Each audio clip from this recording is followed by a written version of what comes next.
You are watching a webinar from Episcopal Charities about how to apply for a Youth Opportunity Grant.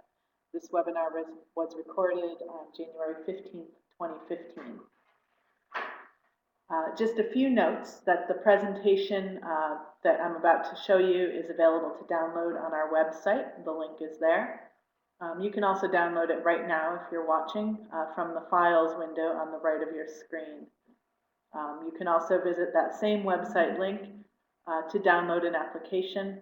And if you're having trouble listening to the audio on your computer, you can dial in by phone at the number displayed on the slide right now.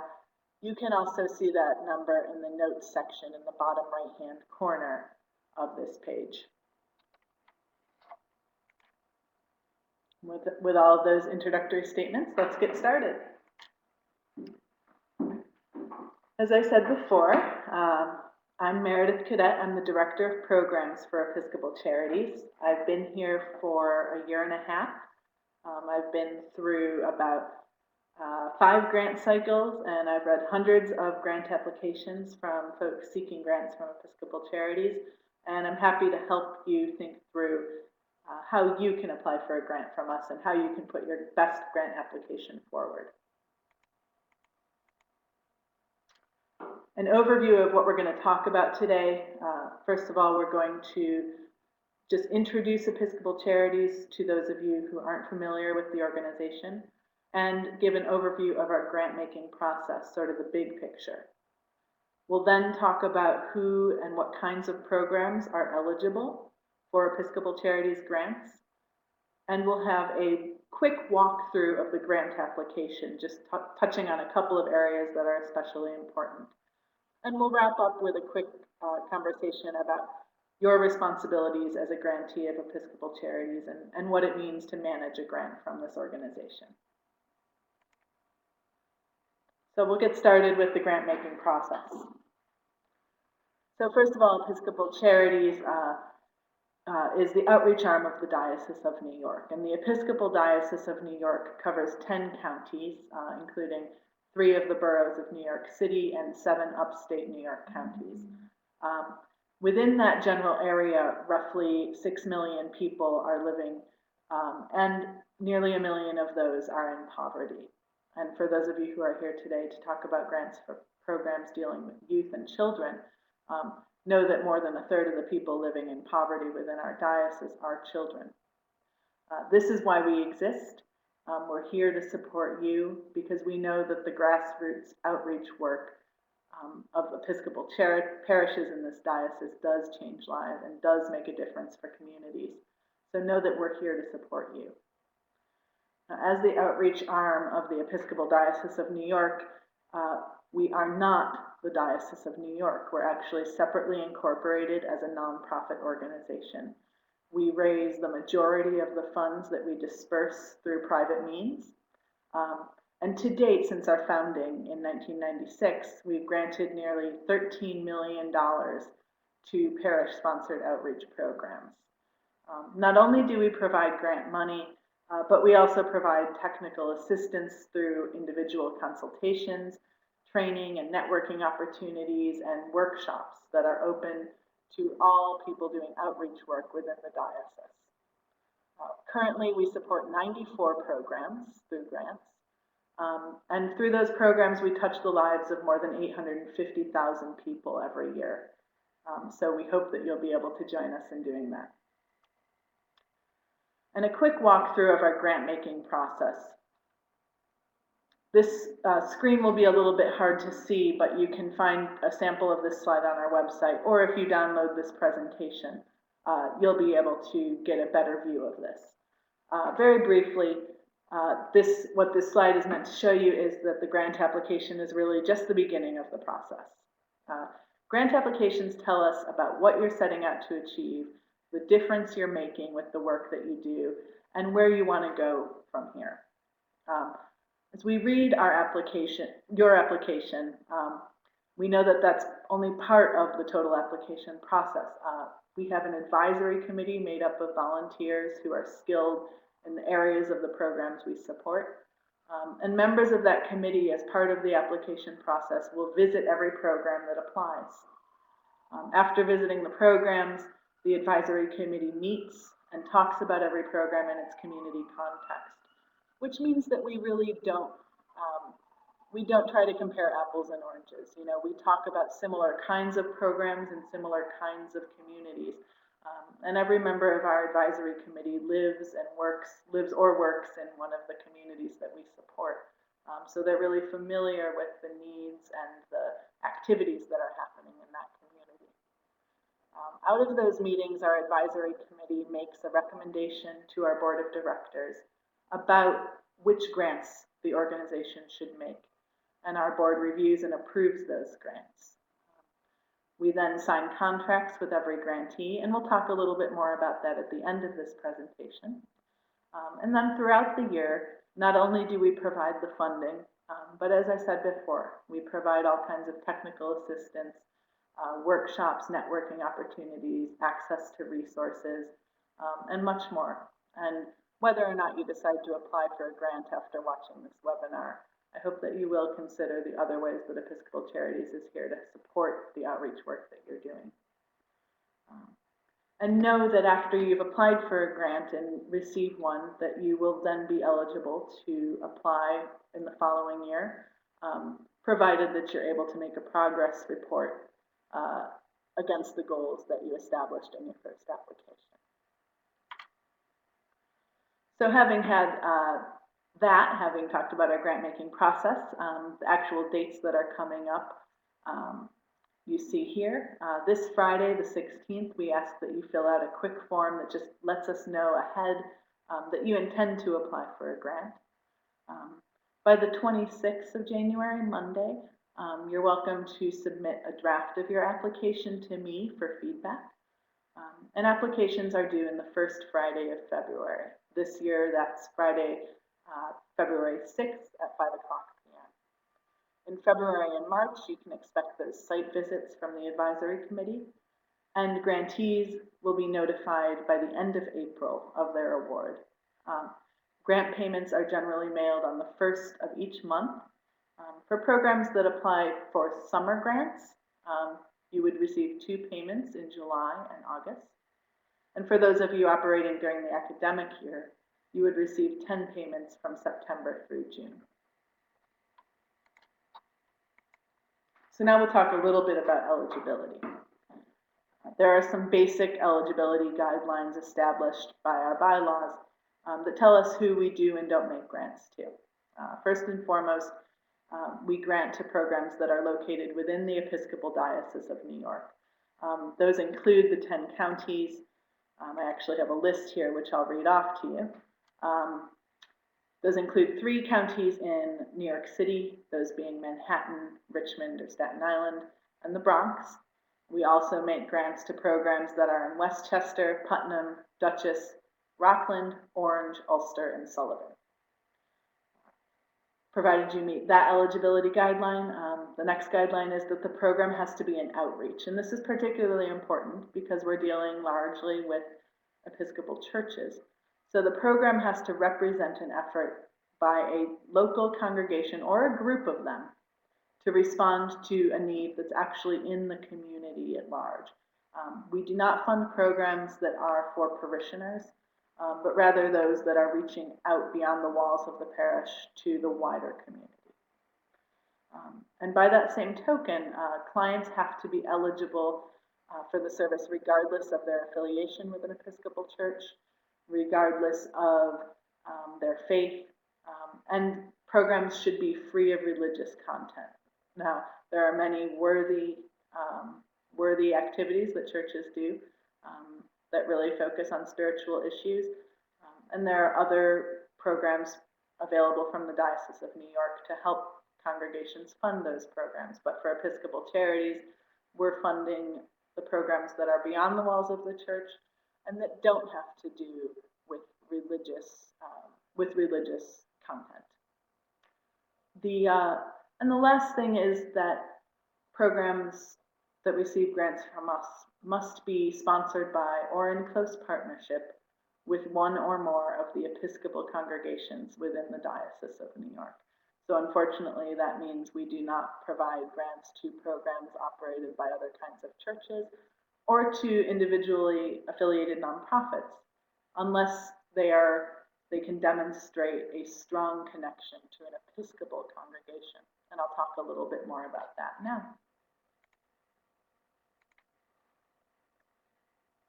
So what does it mean to be in strong partnership with an Episcopal congregation? And for the majority of folks watching this, it won't be relevant to you because you're probably watching this because you're looking for grant money for a program run by your Episcopal church. But if you're a nonprofit watching this, or if you are another kind of church that's been working with Episcopal churches and you're wondering how to be eligible for an Episcopal Charities grant, this is for you. So there are a few different things. The objective, if obviously the first and easiest way to be sponsored by or in partnership with an Episcopal church is that the church actually manages and runs the program. But if that's not the case, then members of that church should be involved in the program as a significant number of volunteers or as members of a board or some other governing body of the program. Or the congregation can provide meaningful cash or in-kind support. The more of those factors you have, the stronger your case will be that the program is indeed eligible for a grant from Episcopal Charities. And then there are some subjective factors we'll also look at. Those being whether the program is described as an integral part of the congregation's mission, or the program is clearly identified as a ministry of the congregation. So that means, do people talk about it? Is the congregation familiar with it? Are there materials about the program posted around the church? Is it something that really only belongs to a handful of people who have really championed it, or has it truly been embraced as a ministry of the congregation? That's something we would be looking at. I'm just going to pause here for a moment.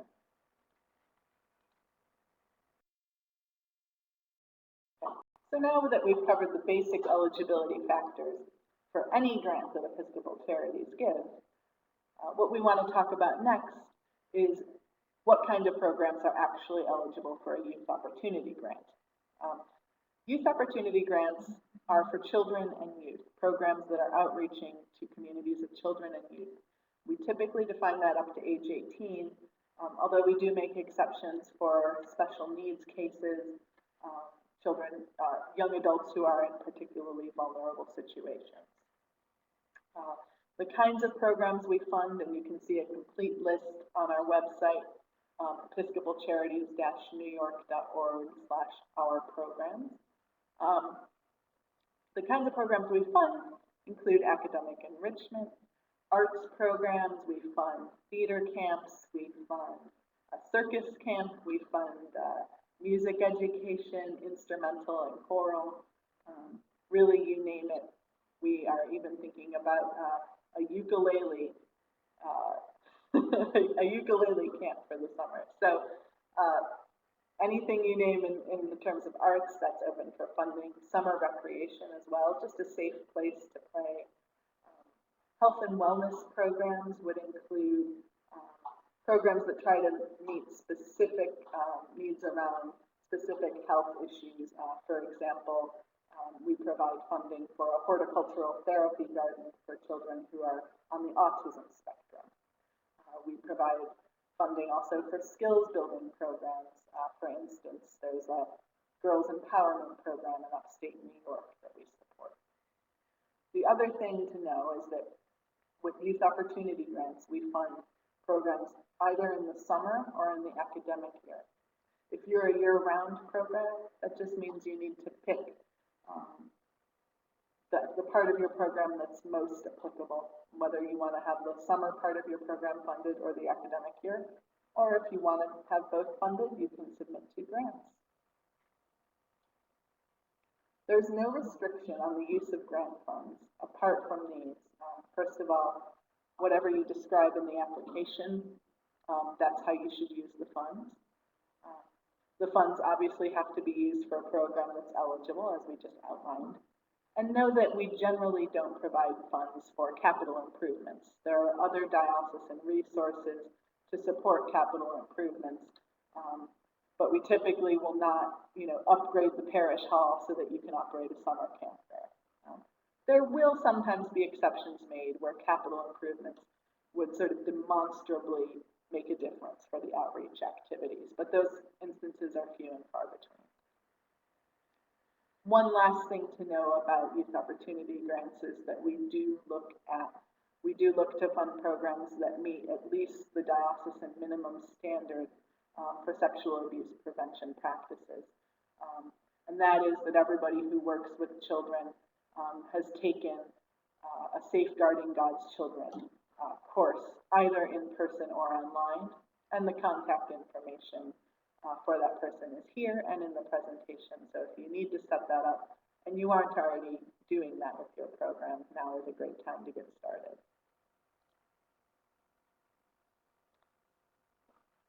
So here we'll move on to the application itself. First of all, everything about the application and the application itself can be downloaded from our website. A couple of basic tips. First of all, you really want to start as soon as you can. And start by reading the whole thing through. Read all the instructions and questions carefully. Make note of things that you don't understand so that you can contact me and get more information. And make sure to look at the checklist on the last page of our application. There are some attachments, such as a parish budget, a recent audit of the parish, a list of vestry that you may need to gather from others beyond your program, and the sooner you start to do that, the better. And remember that I will review the application if you submit it by January 26th of this year. The most frequently asked question I get from folks who haven't applied for a grant before is, how much should I ask for? And of course, I can't really tell you, but I can give some guidelines. In our most recent Youth Opportunity Grant cycle, the average grant was about $7,000. The lowest grant we gave was $900, and the highest grant we gave was over $14,000. There were 38 grantees altogether, so there's a big range there. A guideline for where your program fits into that is your overall program budget. Episcopal Charities will typically fund between 10 and 40% of the program's budget. We will sometimes go up to 70% if there is a demonstrated need, particularly where there's a new program that hasn't really diversified funding sources yet. But in those instances where we fund more than 40%, we will reduce that grant every year thereafter until we get within that 10 to 40% range. Now, since we're already talking about money, the next thing we'll cover is the budget for the application. Again, the budget is on page 5 of the application, so if you have a copy of it, you can pull it out and look at this as I speak, but the most important thing you can do is review the instructions before you begin. Make sure you understand what you're about to do. And as a rule of thumb, I try to tell people that, your budget is really telling a story. It tells a story about what your values are, how you decide to spend money, the sources of your income. It really explains to me what your program is. If you spend a lot of money, and so you want to think about what kind of story you're telling. If you're spending a lot of money on staff, that could be a red flag, or it could say that you're creating jobs in your community, or it could say that you're looking to attract strong teachers for your youth program. So think about that, and make sure, above all, that your budget is really telling the same story as your narrative. Let me give an example of that. So if a program, an application I read a few years ago said that that they would use money from Episcopal Charities to provide scholarships to children.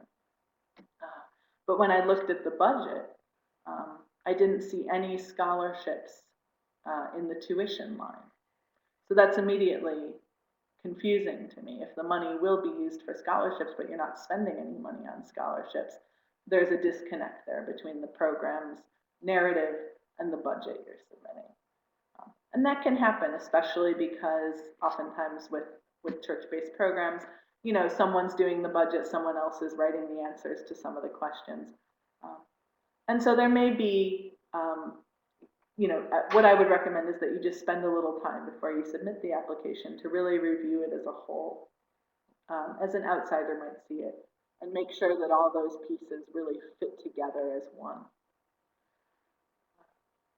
And to speak about the budget form itself very briefly, first of all, please only include cash in the budget form itself. There is a space in the application to talk about in-kind income and expenses. That's donated goods or services.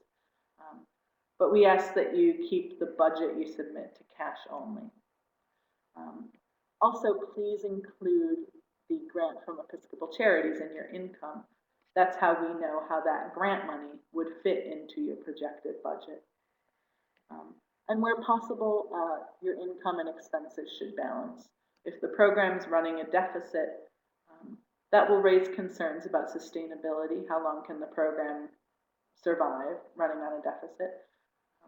If you are in deficit, you'll just be asked to provide an explanation. And the last thing there is an explanation on the flip side of the budget form, and we ask that you make sure to answer all of those questions thoroughly, because that narrative information helps us to understand the numbers in front. And do check your math at the end.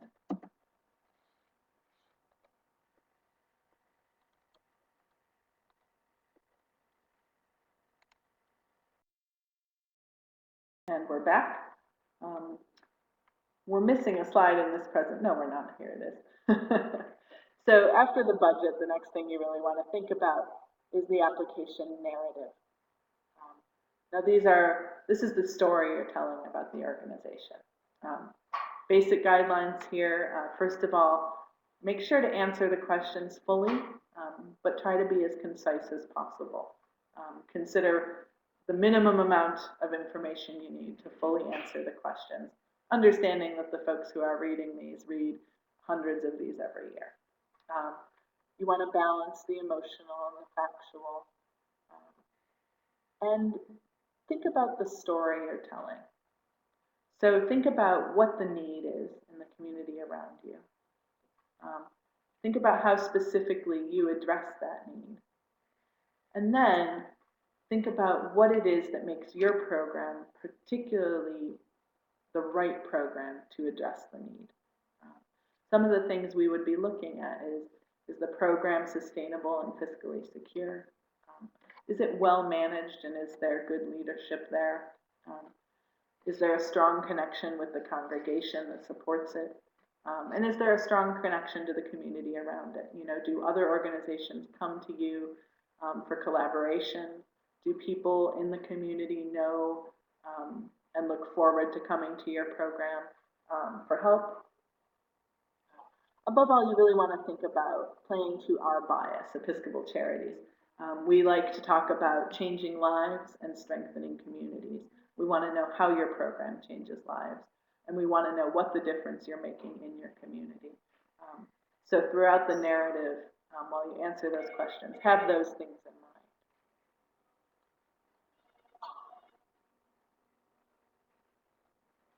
Last of all, you want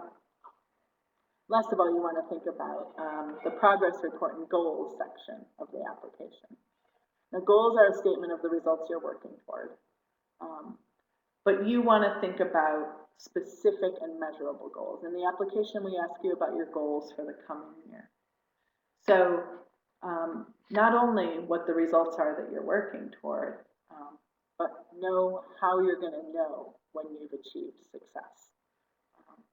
Make sure that the goals you've outlined for yourself are measurable, and know what specific actions you're going to take to meet them. To give an example of that, say I have a summer camp, and as my goal, I want to say that I want to increase the number of students that I serve. Well, if that's the case, how am I going to know next year if I've met that goal? If I only stated it as I want to increase the number of students I serve, it's going to be hard to know specifically how well I did on that goal. Now, if I can say I want to increase by 5% the number of students I want to serve, then next year I'm going to be able to look at, did I exceed that goal? Did I fall short of it? What were the obstacles that kept me from reaching it? Or what was it that factored into getting more students than I had even set out to do? Know that you're going to want to keep track of your progress over the course of your grant, because if you do decide to reapply for funding in future years, a progress report on the goals you stated in your original application will be part of the application for renewal. And then there's the photos and stories that come with the application. These are what really bring your life to work for the person reading your application. And they're what bring your work to life for supporters of Episcopal Charities. As I said before, Episcopal Charities relies for the majority of its grant funding on private donations. And so it's vital that we be able to communicate to the wider community the difference that the programs we support are making. And one of the best ways we can do that is by providing them with compelling pictures and stories about the programs themselves that really make them feel like they're there. Now, depending on confidentiality and the kind of issues you're dealing with, it may not always make sense to tell a story about a client. So you may consider providing pictures or telling stories about volunteers and staff members, as well as the students or the clients that you serve. Whatever you do, make sure you don't include identifying information. Sometimes I get people's stories with their full names and addresses, and I really don't want to know. And make sure you do get permission from people you photograph. Within the application, there's a link to a downloadable release form on our website that's great, particularly for children's programs. You can have the parents sign that at the beginning of the year, and then you'll know whether or not you can take pictures and share those pictures of their children. Now, if you're a new program, sometimes I get this question, if the program is just starting up, what kind of stories should people tell? What kind of photographs can they have? Maybe the program doesn't exist yet or has only existed for a short time. In those cases, I would say consider telling a story about what inspired you to start the program, an encounter or something that you learned. What was it that made the individuals involved in starting the program want to do this work? Likewise, you can provide photographs of the volunteers or the key stakeholders involved in launching the program. Last of all, think about putting it together. Once you've collected all your attachments, once you've answered the questions, once you've completed a budget that works for you, make sure all that information goes into the application form we provide. Make sure that you've answered every question and dotted every I, and then try to look at it as a whole. Review it yourself. Have someone else that you trust review it and give you feedback. You are certainly welcome to ask me to review it and give you feedback. Again, just submit it by the deadline we discussed earlier. And when you send it, email submission is preferred. Please label your attachments clearly. If you can't email, we also allow people to hand deliver or mail applications as long as they're all received by the deadline. So just look on our website for that information. With the application being complete, we'll talk a little bit more about what comes after the application. So once you've submitted a completed application, in February or March, you would expect a member of our staff or advisory committee to make a site visit to your program. This is really a good chance for you to show off. So think about planning an impactful visit. You might want to consider including clergy from the congregation, members of the programs board, or members of the congregation's vestry. Maybe there's a volunteer or a client who could tell specific stories about the difference the program is making in people's lives. So think about that. You would also want to,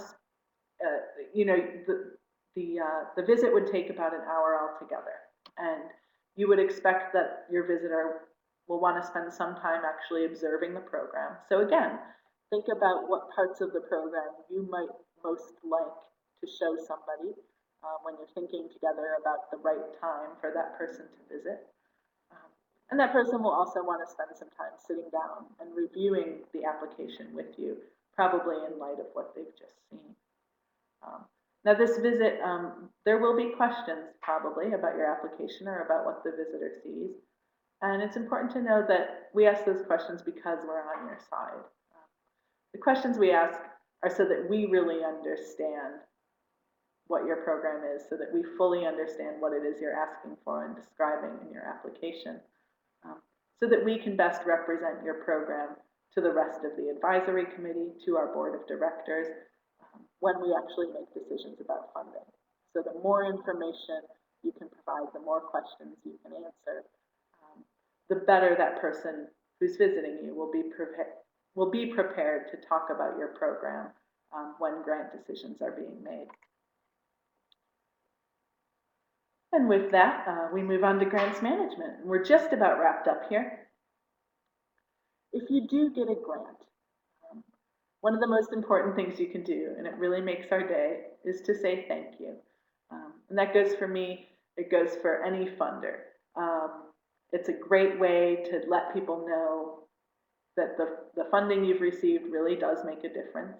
And not only saying thank you right after the grant is awarded, but keep your funder informed throughout the year. For any funder beyond Episcopal Charities, if there are required reports, by all means file them, but also find out if they would like to be kept in touch with throughout the year.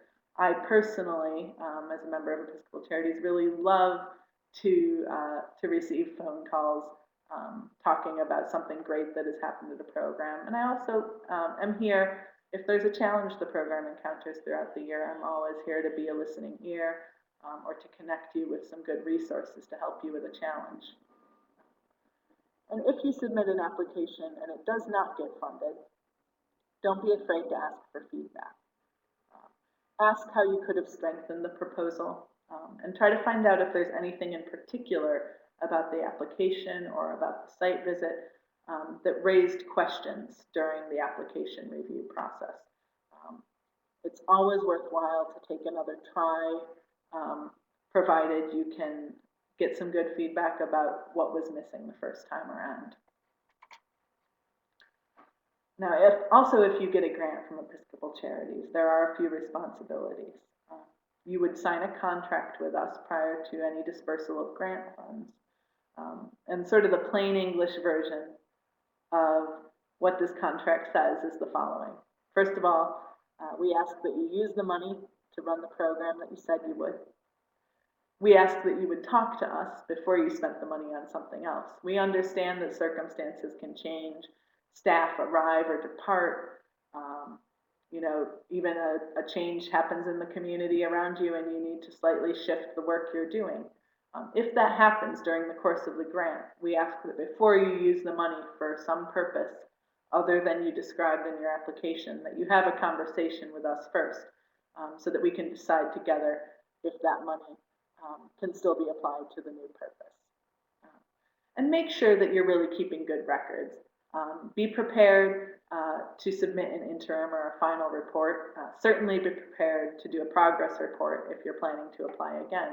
But know that we do reserve the right to ask for a report at any time throughout the year. And last of all, know that there are workshops. As I said, these are networking and educational opportunities. We hope you'll take full advantage of them. And there are some throughout the year that will be required of you as part of your responsibilities as a grantee. You'll be notified of those well in advance. and we hope that you'll get a lot out of them.